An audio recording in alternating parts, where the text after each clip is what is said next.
Okay. So mathematics for data science and machine learning എന്ന് പറയുന്ന playlist നമ്മൾ തുടങ്ങുമ്പോൾ തന്നെ ഞാൻ ഒരു വീഡിയോയിൽ പറഞ്ഞിരുന്നു മാത്തമാറ്റിക്സിൻ്റെ അബ്സ്ട്രാക്റ്റ് നേച്ചറിനെ പറ്റി. അതായത് നമുക്ക് റിയൽ ലൈഫിൽ ടാൻജിബിൾ ആയിട്ടോ അല്ലെങ്കിൽ കാണാൻ സാധിക്കാത്തതോ ആയിട്ടുള്ള കാര്യങ്ങളെപ്പറ്റി, അല്ലെങ്കിൽ ആ ഒരു രീതിയിലുള്ള ചില കൺസെപ്റ്റുകൾ. അതായത് നമുക്ക് നമ്പേഴ്സ് എന്ന് പറഞ്ഞു കഴിഞ്ഞാൽ നമുക്ക് ലൈക്ക് ഒരു ചെയർ അല്ലെങ്കിൽ 2 ചെയർ, 3 പെൻ എന്നൊക്കെ പറഞ്ഞ് 3 ഒബ്ജക്റ്റിനെ നമുക്ക് തൊട്ട് കാണിക്കാൻ പറ്റും. പക്ഷേ നമുക്ക് തൊട്ട് കാണിക്കാൻ പറ്റാത്ത രീതിയിലുള്ള ആ ഒരു ഐഡിയ റെപ്രസെൻറ്റ് ചെയ്യുന്ന മാത്തമാറ്റിക്കൽ കൺസെപ്റ്റുകളും ഉണ്ട്. അതായത് 2 ഡയമെൻഷണൽ 3 ഡയമെൻഷണൽ എന്നൊക്കെ പറയുന്നത് നമുക്ക് റിയൽ വേൾഡിൽ നമുക്ക് കാണിക്കാൻ പറ്റുന്ന കാര്യങ്ങളാണ്. പക്ഷേ 4 ഡയമെൻഷനിലോ അല്ലെങ്കിൽ 5 ഡയമെൻഷനിലോ n ഡയമെൻഷനിലോ നമുക്ക് റിയൽ വേൾഡിൽ ഒരു എക്സാമ്പിൾ എടുത്ത് കാണിക്കാൻ പറ്റില്ല. പക്ഷേ മാത്തമാറ്റിക്സിൽ ആ ഒരു കൺസെപ്റ്റ് ഉണ്ട് താനും. അപ്പോൾ അതുപോലെ തന്നെ നമുക്ക് ഏറ്റവും യൂസ്ഫുൾ ആവുന്ന അല്ലെങ്കിൽ നമുക്ക് ഈ ഒരു ഡാറ്റ സയൻസിലോട്ട് വരുന്ന കോർ ആയിട്ടുള്ള മാത്തമാറ്റിക്സിൻ്റെ പല കൺസെപ്റ്റുകളുടെയും ആധാരമായിട്ട് വരുന്ന ഒരു മെയിനായിട്ടുള്ളൊരു കൺസെപ്റ്റാണ് ഇൻഫിനിറ്റി എന്ന് പറയുന്ന കൺസെപ്റ്റ്, അല്ലെങ്കിൽ ഇൻഫിനിറ്റ്സ്മൽ എന്ന് പറയുന്ന concept. Okay, idea of infinity or infinites എന്നും പറയാം. ഓക്കെ, എനിവേ അതിൻ്റെ കറക്റ്റ് ടെർമിനോളജി ആണോ എന്ന് എനിക്കറിയില്ല, ബട്ട് ഈ ഒരു രീതിയിൽ പൊതുവെ പറയാറുണ്ട്. ഓക്കെ, സോ അതിന് എങ്ങനെ നമുക്ക് പറയാൻ പറ്റും? അതായത് നമുക്ക് സപ്പോസ് ഞാനൊരു നമ്പർ സീരീസ് അല്ലെങ്കിൽ സം സീരീസ് എഴുതുമെന്ന് വിചാരിക്കുക. അതായത് എനിക്ക് 1 എന്ന് പറയുന്ന നമ്പറുണ്ട്, ദെൻ 1/2 ആണ് വരുന്നത്, 1/4 ആണ് വരുന്നത്, 1/8 ആണ് വരുന്നത്, 1/16 ആണെന്ന് വരുന്നത്. ഇവിടെ ശ്രദ്ധിച്ചാൽ അറിയാം, ഒരു ടൈം വന്നിട്ട് നെക്സ്റ്റ് ടൈം എന്ന് പറയുന്നത് ആദ്യത്തെ ടൈമിൻ്റെ പകുതിയാണ്. അതായത് 1ൻ്റെ പകുതിയാണ് 1/2, 1/2ൻ്റെ പകുതിയാണ് 1/4, 1/4ൻ്റെ പകുതിയാണ് 1/8, സോ ആൻഡ് സോ ഫോർ. ഇതിങ്ങനെ നമ്മൾ കണ്ടിന്യൂസ് ആയിട്ട് ലൈക്ക് നമ്മൾ എഴുതുകയെന്ന് വിചാരിക്കുക, അല്ലെങ്കിൽ സം ചെയ്യുകയെന്ന് വിചാരിക്കുക, ലൈക്ക് ഒരു infinite amount of numbers. Okay, so നമുക്ക് റിയൽ ലൈഫിൽ അല്ലെങ്കിൽ ഒരു കമ്പ്യൂട്ടർ വെച്ചിട്ട് നമുക്ക് ഒരിക്കലും എങ്ങനെ ഒരു ഇൻഫിനിറ്റ് എമൗണ്ട് ഓഫ് നമ്പേഴ്സ് ഇങ്ങനെ സം ചെയ്തുകൊണ്ടിരിക്കാൻ പറ്റില്ല. അതുകൊണ്ട് തന്നെ ഇതിൻ്റെ ഫൈനൽ ആൻസർ എന്ത് വരും, അല്ലെങ്കിൽ ടോട്ടൽ സമ്മേഷൻ എത്രയാണെന്ന് നമുക്ക് കാൽക്കുലേറ്റ് ചെയ്ത് പറയാമെന്ന് പറഞ്ഞാൽ കുറച്ച് ബുദ്ധിമുട്ടാണ്. പക്ഷേ മാത്തമാറ്റിക്സിൻ്റെ ഈ അബ്സ്ട്രാക്റ്റ് നേച്ചർ വെച്ചിട്ട് നമുക്കത് പറയാൻ സാധിക്കും. അപ്പോൾ ഇതിനെ നമുക്ക് മനസ്സിലാക്കാനായിട്ട് നമുക്കൊന്ന് ഒരു വിഷ്വൽ വേയിൽ ചിന്തിച്ച് നോക്കാം. അതായത് സപ്പോസ് എനിക്ക് ഒരു ടോട്ടൽ സ്ക്വയർ ഉണ്ടെന്ന് വിചാരിക്കുക. ഓക്കെ,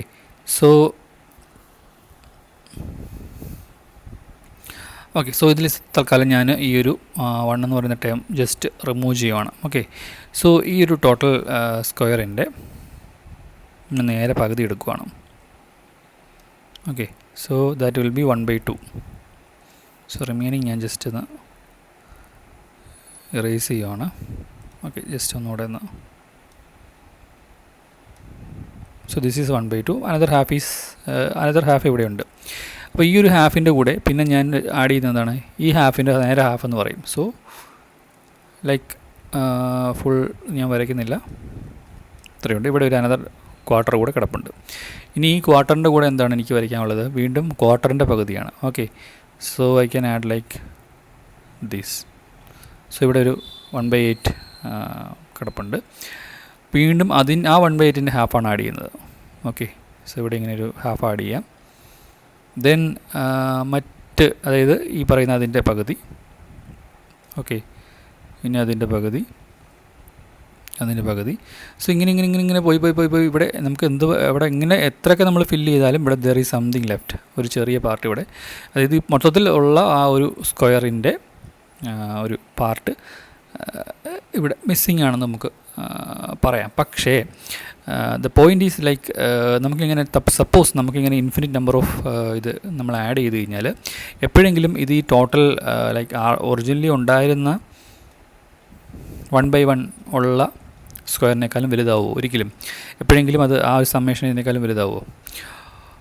ഒരിക്കലും വലുതാവില്ല. കാരണം ഇതിനൊരിക്കലും ആ ഒരു 1നേക്കാളും വലുതാവാൻ സാധ്യതയില്ല. കാരണം ഓരോ തവണയും നമ്മൾ ആഡ് ചെയ്യുന്ന കുഞ്ഞു ടേം എന്ന് പറയുന്നത് വളരെ ചെറുതാണ്. ലൈക്ക് വീണ്ടും ചെറുതായി വന്നുകൊണ്ടിരിക്കുവാണ്.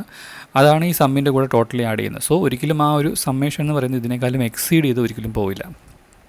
സോ ഇൻഫിനിറ്റ് സമ്മേഷൻ സീരീസ് എന്നൊക്കെ പറഞ്ഞിട്ട് പറയുന്ന ഒരു കൺസെപ്റ്റാണ് ഇവിടെ. പക്ഷേ ഇവിടെ എന്താണ് നമുക്ക് ഇവിടെ പറയുന്ന ഐഡിയ എന്ന് പറഞ്ഞാൽ ഇതിൻ്റെ ടോട്ടൽ സമ്മേഷൻ, അതായത് ഈ ഒരു 1/2 1/4 പ്ലസ് 1/8 ഇങ്ങനെ പോകുന്ന ഇതിൻ്റെ ടോട്ടൽ സമ്മേഷൻ ഒരു ഇൻഫിനിറ്റ് നമ്പർ ഓഫ് ടേംസ് നമ്മൾ എടുത്തു കഴിഞ്ഞാൽ നമുക്ക് നമ്മുടെ ആബ്സ്ട്രാക്ട് മാത്തമാറ്റിക്കൽ സെൻസിൽ നമുക്കത് പറയാൻ സാധിക്കും. It will be equal to 1, അതായത് 1/1 ഉള്ള ഒരു സ്ക്വയർ നിക്കലിനാണ്, അല്ലെങ്കിൽ അത്രയാണ് അതിൻ്റെ ടോട്ടൽ ഏരിയ, അല്ലെങ്കിൽ അതിൻ്റെ എന്താ പറയുക ടോട്ടൽ സം വാല്യൂ എന്ന് പറയുന്നത് 1 ആണ് എന്ന് നമുക്ക് പറയാൻ പറ്റും. പക്ഷേ അവിടെ ഉള്ള കണ്ടീഷൻ എന്ന് വെച്ചാൽ ഇൻഫിനിറ്റ് നമ്പർ ഓഫ് ഇങ്ങനത്തെ അഡീഷൻസ് ചെയ്തതിന് ശേഷമാണ്. ഓക്കെ, സോ ആ ഒരു ഇൻഫിനിറ്റ്സ്മൽ അല്ലെങ്കിൽ ഇൻഫിനിറ്റി എന്ന് പറയുന്ന കൺസെപ്റ്റ് ശരിക്കും പറഞ്ഞാൽ ആ ഒരു അബ്സ്ട്രാക്റ്റ് രീതിയിൽ നമുക്ക് പറയാൻ സാധിക്കും. അത് നമുക്ക് റിയൽ ലൈഫിൽ നമുക്ക് ഒരിക്കലും അത്രയും ടൈംസ് ആഡ് ചെയ്യാൻ പറ്റത്തില്ല, പക്ഷേ ഈ ഒരു രീതിയിൽ നമുക്ക് ഇതിനെ റെപ്രസെൻ്റ് ചെയ്യാൻ സാധിക്കും. സോ ഇതിൻ്റെ യൂസ് വരുന്ന എവിടെയാണെന്ന് വെച്ച് കഴിഞ്ഞാൽ നമ്മൾ പലപ്പോഴും ഡെറിവേറ്റീവ് അങ്ങനെയുള്ള കാര്യങ്ങൾ കാൽക്കുലേറ്റ് ചെയ്യുമ്പോൾ നമുക്ക് പലപ്പോഴും ഈ ഇൻഫിനിറ്റി അല്ലെങ്കിൽ ഇൻഫിനിറ്റ്സ്മൽ അത്രയും സ്മോൾ എന്നുള്ള രീതിയിൽ ഉള്ള കൺസെപ്റ്റ് എടുക്കുമ്പോഴാണ് നമുക്ക് പല കാര്യങ്ങളും പല റിലേഷൻഷിപ്പും അതിൽ എസ്റ്റാബ്ലിഷ് ആവുന്നത്. ഫോർ എക്സാമ്പിൾ നമ്മൾ പഠിച്ചിട്ടുണ്ട് സൈൻ θ/θ = 1 എന്ന് നമുക്ക് പറയാം. എപ്പോഴാണ് തീറ്റ എന്ന് പറയുന്നത് വളരെ സ്മോൾ ആകുമ്പോൾ. ഓക്കെ, തീറ്റ എന്ന് പറയുന്നത് വളരെ extremely like theta tends to 0 എന്നുള്ള രീതിയിൽ പറയുമ്പോഴാണ് ഈ ഒരു റിലേഷൻഷിപ്പ് സാറ്റിസ്ഫൈഡ് ആവുന്നത്. ഓക്കെ, സോ ഇതിനെയും നമ്മൾ വിഷ്വലി ചിന്തിച്ച് കഴിഞ്ഞാൽ അങ്ങനെ ചിന്തിക്കാൻ പറ്റും. അതായത് സൈൻ തീറ്റ എന്ന് പറഞ്ഞു കഴിഞ്ഞാൽ നമുക്കിപ്പോൾ ഇങ്ങനെ ഒരു ആംഗിൾ ഉണ്ടെന്നുണ്ടെങ്കിൽ, okay, so let me see, so ഇങ്ങനെ ഒരു ട്രയാങ്കിൾ ഉണ്ട്. So this is theta. So ഇതൊരു യൂണിറ്റ് സർക്കിളിൻ്റെ ഭാഗമായിട്ടുള്ള ഒരു ഇതാണെന്ന് വിചാരിക്കുക. ഓക്കെ, സപ്പോസ് ഞാൻ ഒന്നുകൂടെ ഇവിടെ ഡ്രോ ചെയ്യാം. ഓക്കെ, ഇതൊരു യൂണിറ്റ് സർക്കിളാണെന്ന് വിചാരിക്കുക, അതായത് യൂണിറ്റ് റേഡിയസ് ഉള്ളൊരു സർക്കിളാണ്. സോ ദിസ് ഈസ് തീറ്റ, ഇതെല്ലാം 1, ഇതും 1. സോ ഇവിടെ ഒരു ആർക്കുണ്ട് അല്ലേ, ഈ ഒരു ആർച്ച് അല്ലെങ്കിൽ അതിൻ്റെ ആർക്ക് എന്ന് പറയുന്നത് ഇതാണ്. ബട്ട് നേരെ മറിച്ച് ഈ രണ്ട് പോയിൻറ്റ്സിനെ കണക്ട് ചെയ്യുന്ന ഒരു ലൈനും ഉണ്ട്. ഓക്കെ, സോ തീറ്റ എന്ന് പറയുന്നത് നമ്മൾ റേഡിയൻസ് ആണ്, അത് യൂണിറ്റ് സർക്കിൾ ആയതുകൊണ്ട് തന്നെ ഈ ഒരു ആർക്കിനെ നമ്മൾ ആർക്ക് എന്ന് പറയുന്നതും തീറ്റ തന്നെയാണ്. ഓക്കെ, സോ സൈൻ തീറ്റ നമ്മൾ പറഞ്ഞു കഴിഞ്ഞാൽ നമുക്ക് ആക്ച്വലി ഇതിൻ്റെ അകത്ത് നമുക്കറിയാം like opposite side by hypotenuse എന്നുള്ള രീതിയിൽ. അപ്പം ഓപ്പോസിറ്റ് സൈഡ് എന്ന് പറയുമ്പോൾ ഈ രണ്ട് പോയിൻറ്റ്സിനെ കണക്ട് ചെയ്യുന്ന straight line. Okay, straight line എന്ന് പറയാം. സോ അതിനെ നമ്മൾ ഇക്വേഷനായിട്ട് എഴുതി കഴിഞ്ഞാൽ സപ്പോസ് ഇഫ് ദാറ്റ് ഈസ് ആ ഒരു ലൈൻ എന്ന് പറയുന്നത് എക്സ് ആണെന്ന് വിചാരിക്കുക. ഓക്കെ, അപ്പം ഓപ്പോസിറ്റ് സൈഡ് ഹൈപ്പോട്ടന്യൂസ് എന്ന് പറയുമ്പോൾ ഹൈപ്പോട്ടന്യൂസ് എന്ന് പറയുന്നത് 1 ആണ്, ബേസ് എന്ന് പറയുന്നത് 1 ആണ്. അപ്പം x/1 അതായത് സൈൻ തീറ്റ എന്ന് പറയുന്നത് എക്സ് ആണെന്നാണ് പറയുന്നത്, അതായത് ഈ ഒരു സ്ട്രെയിറ്റ് ലൈൻ ആണെന്നാണ് പറയുന്നത്. ഓക്കെ, ഇതിന് ഞാനൊന്ന് സൂം ചെയ്ത് വരയ്ക്കുകയാണ് കുറച്ചും കൂടെ ആ ഒരു ആംഗിളിനെ മാത്രം. സോ യൂണിറ്റ് സർക്കിളിൽ വരുന്ന, excuse my bad drawings. Okay, ഒന്നുകൂടെ നോക്കാം. സോ ഇതിനെ തമ്മിൽ കണക്ട് ചെയ്യുന്ന ഒരു സ്ട്രെയിറ്റ് ലൈനും ഉണ്ട്, ഈ ഒരു കർവിൻ്റെ ഭാഗമായിട്ട് വരുന്ന ഈ കർവി ലൈനും ഉണ്ട്. ഓക്കെ, സോ ഈ കർവി ലൈൻ നമ്മുടെ തീറ്റയാണ്, ആൻഡ് ദിസ് ലൈൻ ഈസ് എന്ന് പറയുന്നത് സ്ട്രെയിറ്റ് ലൈൻ എന്ന് പറയുന്നത് നമ്മുടെ എക്സുമാണ്. സോ നമുക്ക് വിഷ്വലി ചിന്തിച്ച് നോക്കാം, അതായത് ഈ ഒരു ലൈക്ക് എക്സ്ട്രീംലി സ്മോൾ തീറ്റ ആകുമ്പോൾ, ഈ ആംഗിൾ വളരെ ചെറുതാകുമ്പോൾ എന്താ പറ്റുക, ഈ സ്ട്രെയിറ്റ് ലൈനും ഈ കർവി ലൈനും ഓൾമോസ്റ്റ് സെയിം എന്നുള്ള രീതിയിലോട്ട് വരും. ഓക്കെ, അതിപ്പോൾ നമ്മൾ എന്താ പറയുക, നമ്മൾ എർത്തിൽ നിന്നിട്ട് നമ്മൾ എർത്തിൽ നോക്കുമ്പോൾ നമുക്ക് എർത്ത് ഫ്ലാറ്റായിട്ട് തോന്നും, കാരണം നമുക്കതിൻ്റെ ഫുൾ കർവേച്ചർ കാണാൻ പറ്റില്ല. അതായത് നമ്മളൊരു ടൈനി ഡെൽറ്റയിൽ നിന്നിട്ടാണ് നമ്മൾ നോക്കുന്നത്. ഇത് അന്ന് പറയുന്ന പോലെ തന്നെ ഒരു കൺസെപ്റ്റ് തന്നെയാണ് ഇത്. അതായത് നമ്മൾ തീറ്റ എന്ന് പറയുന്നത് എക്സ്ട്രീംലി സ്മോൾ ആകുമ്പോൾ നമ്മുടെ ഈ സ്ട്രെയിറ്റ് ലൈനും ഈ കർവി ലൈനും, ഈവൻ ദോ അത് തമ്മിൽ ഒറിജിനലി നമ്മൾ തീറ്റ ലാർജ് ആകുമ്പോൾ അതിൻ്റെ ലെങ്ത് ഡിഫറൻസ് ഉണ്ടെങ്കിൽ പോലും തീറ്റ എക്സ്ട്രീംലി സ്മോൾ ആകുമ്പോൾ നമ്മൾ വളരെ സ്മോൾ റീജിയനിലോട്ട് തീറ്റ വളരെ ചെറുതായിട്ട് കൊണ്ടുവന്നിട്ട് ആ 2 പോയിൻറ്റ്സിനെ കണക്ട് ചെയ്യുന്ന ലൈൻസും ഈ സ്ട്രെയിറ്റ് ലൈനും ഈ കർവി ലൈനും നമ്മൾ നോക്കിക്കഴിഞ്ഞാൽ they tends to get equal.